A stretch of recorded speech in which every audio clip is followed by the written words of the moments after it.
¿Qué te vi en el canal? En este tema económico, la semana pasada hicimos una introducción a la política de subsidios del gobierno. El gobierno actualmente tiene una política fuerte, amplia, de subsidios. El caso de la energía, el caso de los combustibles, el caso de los alimentos con más de 60 productos. Tarifa eléctrica. Sí, la tarifa, lo dije ahorita. Incluso hubo subsidio en los insumos agrícolas para... Sí. En un momento determinado. Todo de fertilizante, que Agustín sabe mucho, sí, sabe mucho de esa área.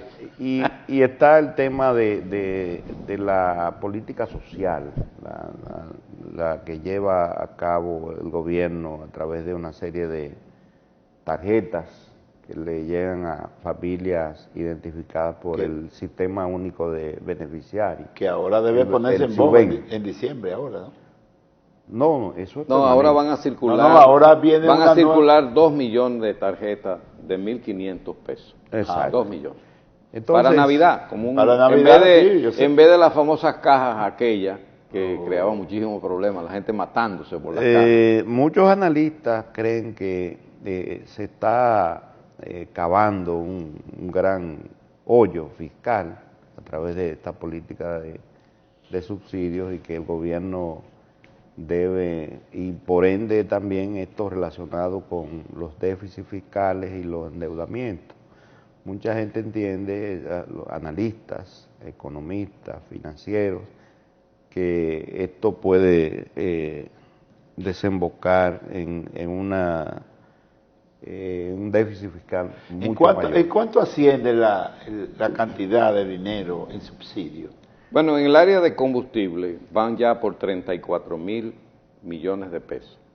Ya, en 8 meses. Por suerte el petróleo ha ido bajando. Ha ido bajando. Pero el subsidio se mantiene. Se mantiene. Bueno, manera. Y esta semana el Actur se bajó 12 pesos. Ese es el que usan los aviones. Los aviones. El combustible de aviación.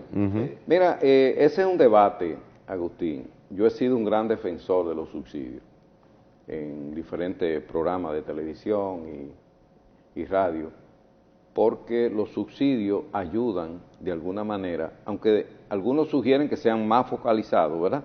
Como el tema de los combustibles. Lo que pasa es que no es fácil focalizarlo, eso tiene una serie de implicaciones, porque ayuda a disminuir un poco, a minorar la inflación. Si se dejara que los combustibles subieran de precio, eso estimularía aún más la inflación, ¿verdad? La crítica ahí, Radamés, es que hay también un gasto fiscal por el lado de algunos importadores que directamente traen combustible más barato. Sí, eso tiene otro tipo de implicaciones. Exacto. Pero el otro elemento, además de la parte económica, para de alguna manera aligerar la inflación, ¿verdad? Porque si tú le aumentas los costos de gasoil, de gas licuado, de gasolina, de Actur, eso evidentemente los costos de producción van a aumentar mucho más y eso va a generar, el proceso inflacionario se va a disparar más, que por cierto en los últimos meses ha habido una cierta disminución de la inflación, según lo que reporta el Banco Central. Sí. En los meses de... Se creía que iba a pasar de 2 dígitos, pero no va a llegar. ¿A cuánto asciende la inflación? Está en 8%. Más o menos 8%. 8%. O sea, el Banco Central calcula que podría ser un 7%. Pero hasta ahora ha estado cercano a un 8%. Que es por encima de la media de los últimos 10 pero eso significa en América Latina. Latina. Es mundial. La inflación no es local. Sí. La inflación en prácticamente todos los países está cercano al 8, al 10% en muchos países. ¿Qué nivel ocupa la República Dominicana? Pero déjame terminar, porque no he terminado mi análisis. Entonces, el otro elemento es para la estabilidad política y social. Los subsidios son básicos. Es decir, en un escenario Ha habido un año casi entero desde marzo. sin grandes protestas aquí en No, el país. pero los subsidios han ayudado, porque imagínate tú que si hubiese disparado, ¿en cuánto estaría la gasolina? No, la gasolina sin es, los subsidios, podría estar cerca de 500 pesos. Es un estímulo, la gasolina es un Pues estímulo claro, para que... la gasolina, los precios de los combustibles, se ha demostrado en el mundo, es una mecha que enciende muchas praderas. Sí, famosa, ¿verdad? parodiando aquella famosa frase, ¿no? Sí, de Mao. Sí. Entonces, yo creo que es conveniente mantener los subsidios en 3 áreas fundamentales, que son combustible, precio de los combustibles, tarifa eléctrica y canasta básica de alimentos, es decir, los alimentos básicos que consume la mayoría de la población. Creo que es lo que está afectando más ahora mismo a la población, el tema de la canasta básica. Porque hay una inflación que tiene un alto componente importado. Es decir, en la medida que el petróleo llega caro, el gas natural, el carbón, el trigo, la soya, el aceite, pues se transfiere, ¿verdad? Porque se transfiere al mercado local, claro, al proceso productivo. Entonces, pero yo creo que ese elemento también para la gobernabilidad, para la estabilidad social y política, el subsidio ha sido muy importante. Y por suerte que hemos tenido recaudaciones récord este año. Por lo menos en aduana dice San Lobatón que cifra récord 200.000 millones de pesos. Las recaudaciones en la DGI han sido cercanas a los 60.000 millones mensuales. Es una cantidad enorme. Hasta ahora sobrepasan las recaudaciones lo estipulado en el presupuesto. Efectivamente. Entonces 2022. Todo eso ha ayudado. Entonces vamos a hablar los últimos minutos un poco del proceso político dominicano. ¿Qué te parece? De la coyuntura política. Aquí tenemos el mejor politólogo de estos contornos, como dirían de Manuel Castillo. Bueno, la situación, la coyuntura política está matizada en estos momentos, Radamés y Agustín y amigos televidentes, por la colocación en el escenario de 3 fuerzas políticas. Sí. Bien identificadas. Sí. El tripartidismo, volvió al tripartidismo. Exacto, hasta ahora, ¿no? Esta es la coyuntura actual, que después veremos. Eso se recomponga y queden 2, bueno, ese es otro proceso. Aunque viene por ahí un bloque progresista, se está hablando de... Sería la cuarta, pero esa con menor intensidad que los otros 3. Eso está por verse. Sí. Todavía yo no veo eso muy claro. Bueno, vamos a dar que es un cuarta posibilidad con menos intensidad que las otras 3. Ya. ¿Verdad? Para complacer al compañero Agustín González. Entonces, como aquí hay una coyuntura dominada por esas 3 fuerzas políticas, obviamente las 3 buscan lo mismo. Una, mantenerse en el poder, que es la que está. 2, la que está en la número 2, lo que busca es, obviamente, competir con la tercera, que está en franco competencia por la segunda posición.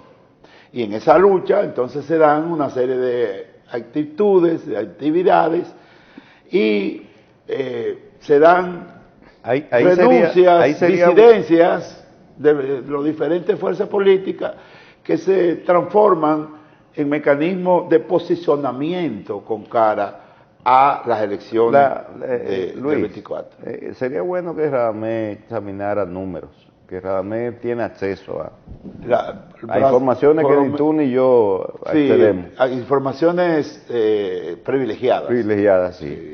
Bueno, por favor.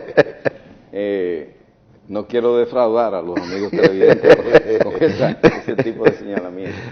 Bueno, lo que hay que señalar es que hay estas 3 fuerzas políticas. Evidentemente una que está en un claro primer lugar, que es el Partido Revolucionario Moderno, y si el presidente de la República se repostula, no lo ha dicho, ¿verdad? Pero... Aunque existe una intención muy marcada, ¿no? Sí, pero no lo ha dicho. No lo ha dicho él. No lo ha dicho, y yo creo que no debe decirlo en su momento, claro. Porque todo en política tiene su sentido de oportunidad. Y en todos los eventos que está el presidente se habla de reelección. La gente porque vocifera. Evidentemente, eso está en el ambiente. Evidentemente en el PRM no hay otra figura que se vea. Además, en este caso, la continuidad. Y nada le impide que él aspire. Nada le impide, porque la Constitución se lo permite. No habría que ir a reformar la Constitución, ¿verdad?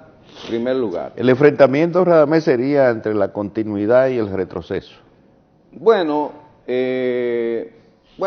y el pasado, digamos. Vamos, no voy a hablar de retroceso, no quiero ser muy categórico. Naturalmente, desde el punto de vista de la lógica de la estrategia reeleccionista. Exacto. Entonces, incluso la palabra reelección hay que quitarla. O sea, yo he sugerido a los expertos no hay que hablar de reelección. La palabra reelección se convirtió en una palabra maldita por el propio PRD, que es el origen de la mayoría de los miembros del PRM. Entonces hay que hablar de continuidad o de repostulación. Totalmente de acuerdo contigo. Muy bien. Esa es lo que yo pienso. Ahora bien, la situación es que hay dos fuerzas políticas que se están disputando el segundo lugar, que son el PLD y la Fuerza del Pueblo. Están en una primera batalla, hace tiempo que lo vengo diciendo en este programa, está en una primera batalla electoral. ¿Quién ocupará el segundo lugar? ¿El PLD o la Fuerza del Pueblo? Hasta ahora creo que sí, sin equivocarme, y tú me confirmarás con los números que puedes manejar, hasta ahora el que está en segundo lugar es la Fuerza del Pueblo. No, Leonel está en segundo lugar. No la Fuerza del Pueblo, Leonel. El PLD está en segundo lugar. Mira lo que es la política. Eso es interesante. El PLD está en segundo lugar, sin embargo Leonel está en segundo lugar. Una cosa es el partido y otra cosa es el candidato. Oye esto, Agustín. Y en el caso de Luis, entonces, y el PRM. No, Luis en un primer lugar muy lejano de los dos restantes. No, pero PRM y Luis. O sea, si fuera viéndolo como partido. Luis le lleva muchos puntos. Estamos hablando PRM. Mucho. Estamos hablando de 10, 15 puntos. O sea, que estamos hablando que los candidatos están superiores. Lo que se da en el caso de Luis Abinader es que hay muchas personas en este país que no son del PRM, ni siquiera quieren saber del PRM, pero simpatizan por Luis. Entonces es un fenómeno que hay que analizar, que se da a veces con los ciertos liderazgos, ¿no? Entonces quiere decir que el fenómeno de la personalidad está jugando un papel más importante que las mismas estructuras políticas. O sea, a nivel partidario, PRM en primer lugar, segundo lugar PLD y tercer lugar Fuerza del Pueblo. A nivel de candidato, Luis Abinader. O de posibles candidatos, ¿no? O posible candidato. Luis Abinader, porque él no ha dicho que va a ser candidato. Luis Abinader, Leonel Fernández en segundo lugar y Abel Martínez en tercer lugar. Y en un cuarto lugar aparece siempre, con una votación importante, Guillermo Moreno. ¿Eso es importante? Sí, bueno, Guillermo Moreno, ahí está, y quiero informarlo. Ahí está el bloque número 4. Sí, Guillermo Moreno aparece en la última encuesta con 3.5 y a veces ha aparecido hasta con 4%.